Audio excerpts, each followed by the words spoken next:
Ahoy, shipmates! This is Chris from Alestrom, and you're listening to Metal Wani and Metalholic magazine. Yar!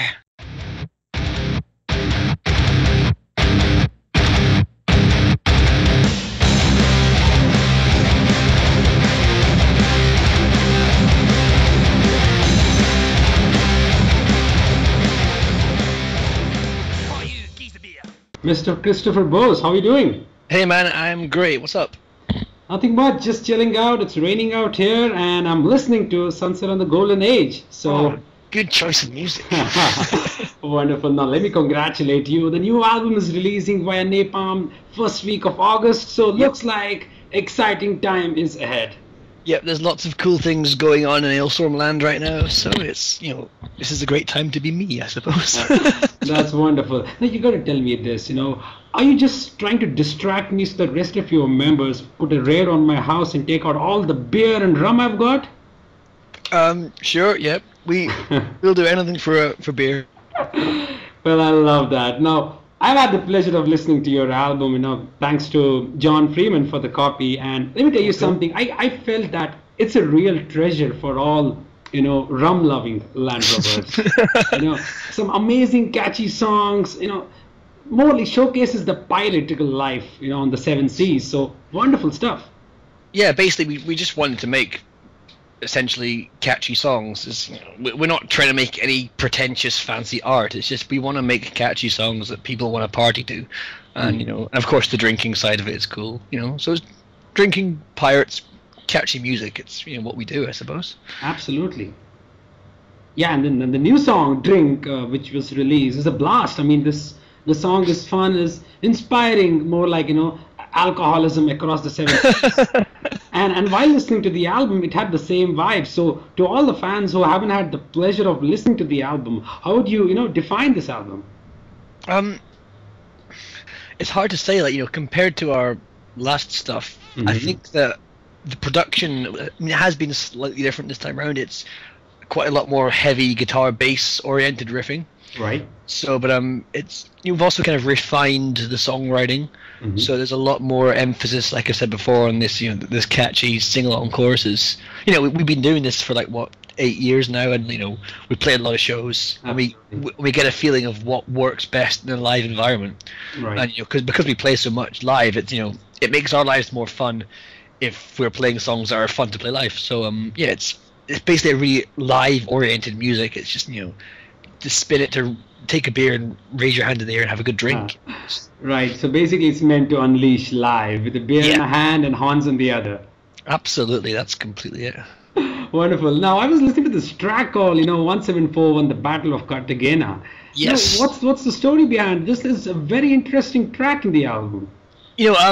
A lot of times we get asked by people, so Ailstorm, what do you know about historical piracy in the Caribbean and stuff? And I'm like, okay. Man, I don't really know that much.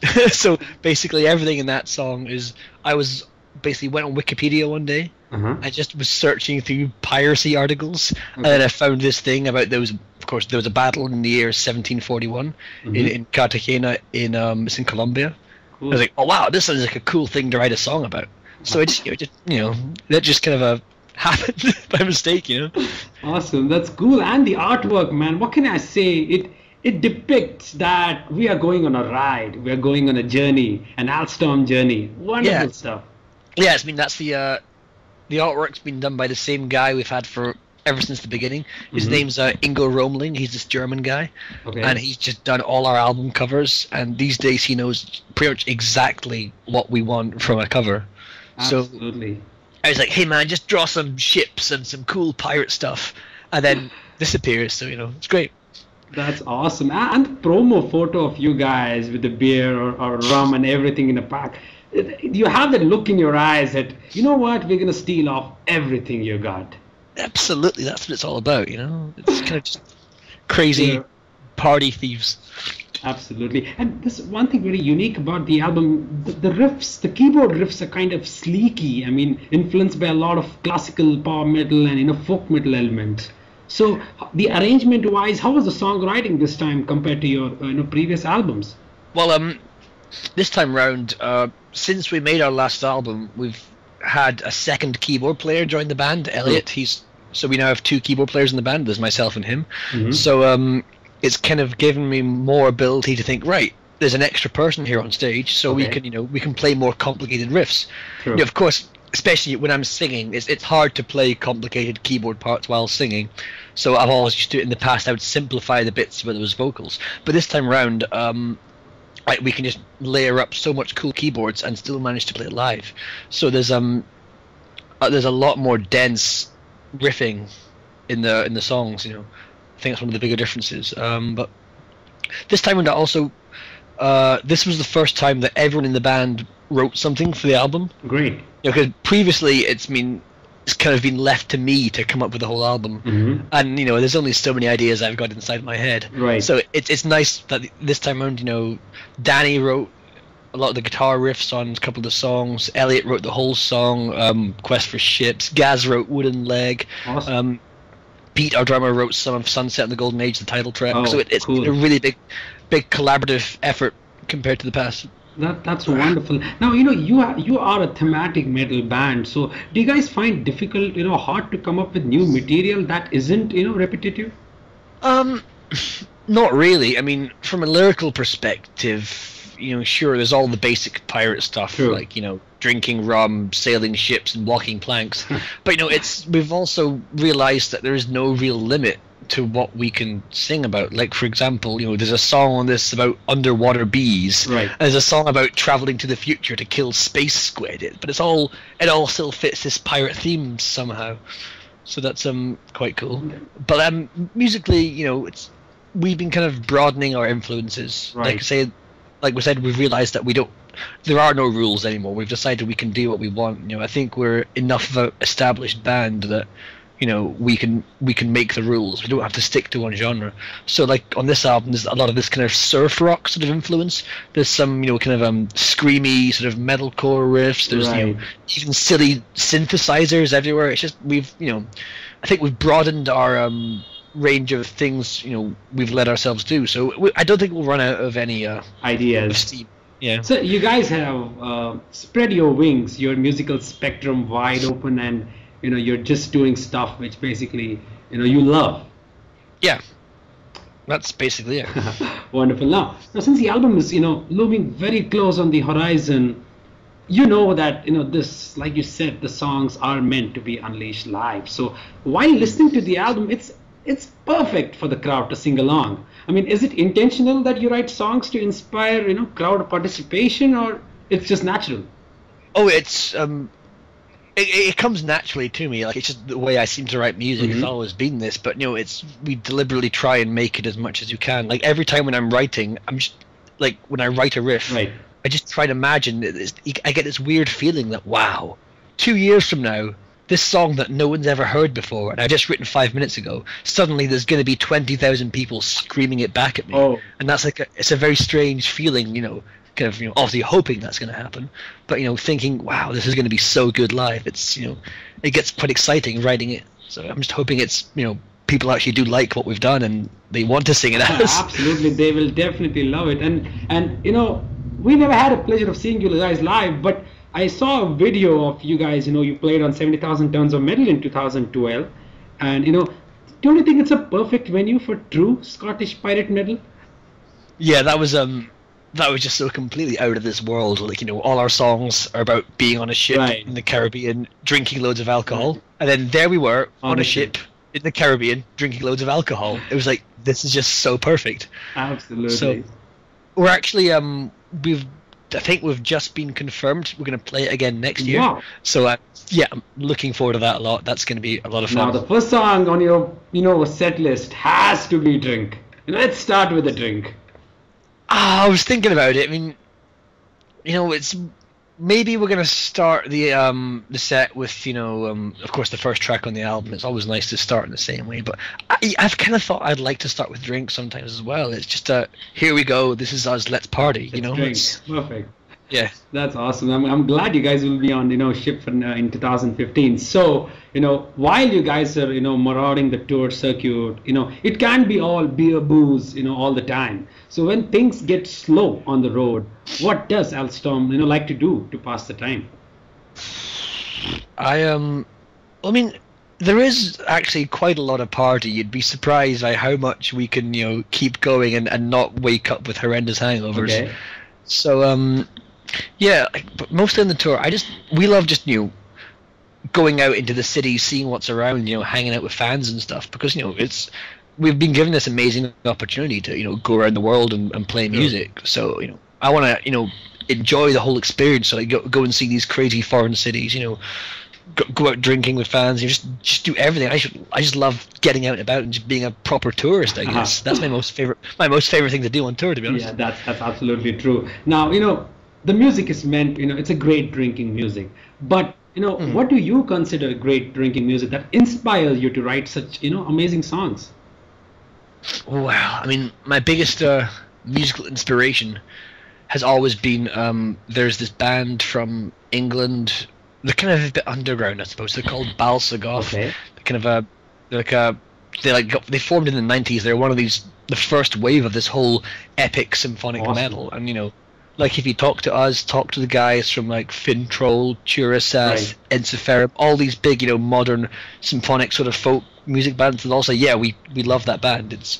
They are basically, they invented this scene almost. It's just, but that's my favorite kind of music. The music I actually listen to these days isn't really anything like the music Alestrom makes. I've kind of actually started getting into a lot of, kind of American like country and bluegrass and stuff. Cool. So I just love music, to be honest. Yeah, so. It's difficult to find a good album these days where you can dissolve yourself and have a drink and listen to the album. So now you yourself being a heavy metal pirate, so what's your take on the digital music piracy, that has blamed for the rapid decline in the music industry? I love it. I'm completely aware that if it wasn't for this, whole modern, technological internet musical revolution, we would not be where we are today. Like this band got started, we recorded a crappy demo, in our guitarist's living room on a computer, uploaded it to MySpace, spread it all across the internet. This was, there's no way we could have got started. It was like the 80s, and we had to like send out little CDs to people. Or your cassettes, even exactly. It's just would not work for us. So I mean, I'm fully aware that this is power. The whole new this whole new musical world. There is so much that we can do, and I think record labels have to embrace that. They have to change the way of business.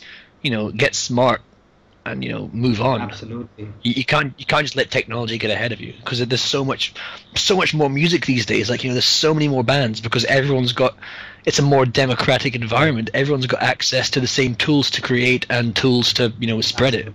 So I think it's great for music. That's wonderful. Now, what's the plan for the rest of the 2014? Now, I know 2015 you're going on boat. So what are the plans for tour? In this year? Well, we've got a few more festivals this summer. Around Germany and stuff, and England and all across Europe.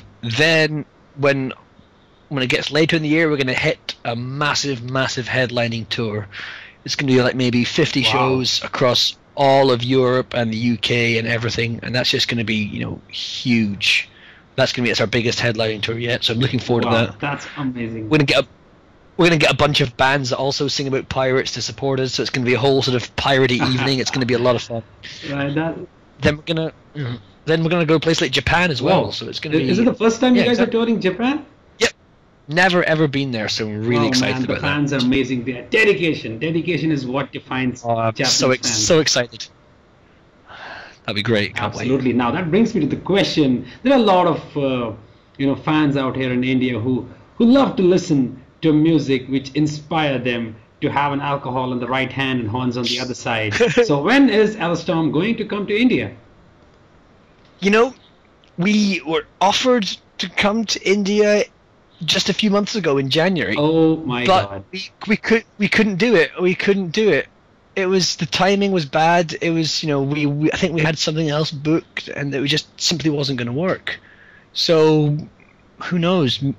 So the offers are there. It's going to happen. Maybe next year. Maybe early next year. I really hope, because it's it's something that I really want to do. Like I want I want to play the entire world, every single country. I don't care where, I don't care when, I don't care if it's freezing cold, boiling hot. I just want to party with everyone around the whole world. Wonderful. I completely agree with that. Now, traveling around the world, playing music must, give you guys great opportunity, to sample some of the best beer, mead, wine, liquor in all the land. So what is your, drink of choice on the road? Oh, wow. I guess my favorite thing I've probably ever had to drink on away is this drink cut from Poland called Old Krupnik, and it's like a honey sort of vodka, and it's just so delicious, and you can drink so much of it, and then you go crazy. But most of the time, fans say, "Oh man, can I buy you a beer?" But I'm not really a fan of beer, to be honest. I'd much rather have like a cocktail with like an umbrella sticking out of it and all these things. That's what I want, That's awesome, man. It's not very piratey though. That's okay. Sometimes change is a must. Absolutely. Yeah. Well, that's great, Christopher. I had a great time, having a chat with you. So I'll end the interview on a very simple question. So if I would have to ask you to define Sunset on the Golden Age in just one sentence. Epic time-traveling pirate party. Wonderful. There we go. I was expecting you to hit the nail, you and you did it. Thank you, my friend. Wonderful, Christopher. Thank you so much again for sparing, your precious time. It's been an honor.